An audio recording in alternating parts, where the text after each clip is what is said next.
আমরা চাই না আর কোনো কৃষকের রক্তে আমাদের সবুজ ধানক্ষেত লাল হয়ে উঠুক। আমরা চাই না অন্নদাতার সন্তান অনিশ্চয়তার অন্ধকারে বেড়ে উঠুক।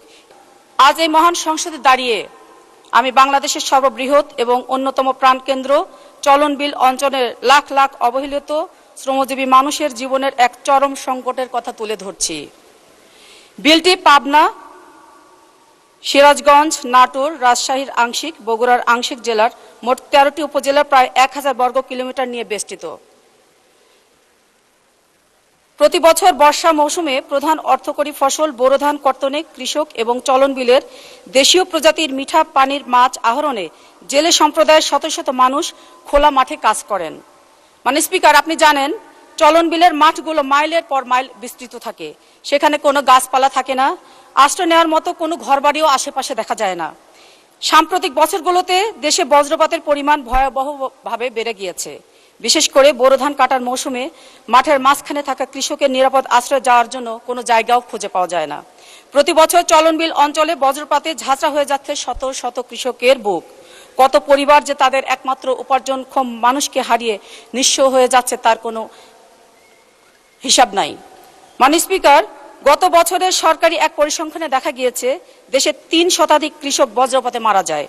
এই অবস্থা আর চলতে দেওয়া যায় না। মাননীয় স্পিকার, আমরা চাই না আর কোনো কৃষকের রক্তে আমাদের সবুজ ধানক্ষেত লাল হয়ে উঠুক। আমরা চাই না অন্নদাতার সন্তান অনিশ্চয়তার অন্ধকারে বেড়ে উঠুক।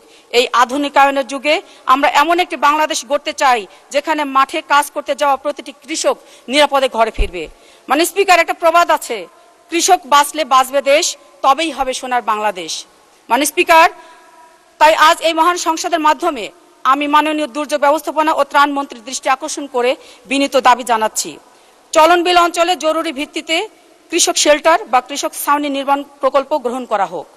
ফসলের মাঠে প্রতি 1 বা 2 কিলোমিটার পর পর আধুনিক ও টেকসই ছাউনি তৈরি করা হোক। প্রতিটি শেল্টারে আধুনিক বজ্রপাত নিরোধক দণ্ড স্থাপন করা হোক, যেন হঠাৎ ঝড় বা বজ্রপাত শুরু হলে কৃষকরা সেখানে আশ্রয় নিয়ে নিজেদের জীবন রক্ষা করতে পারে।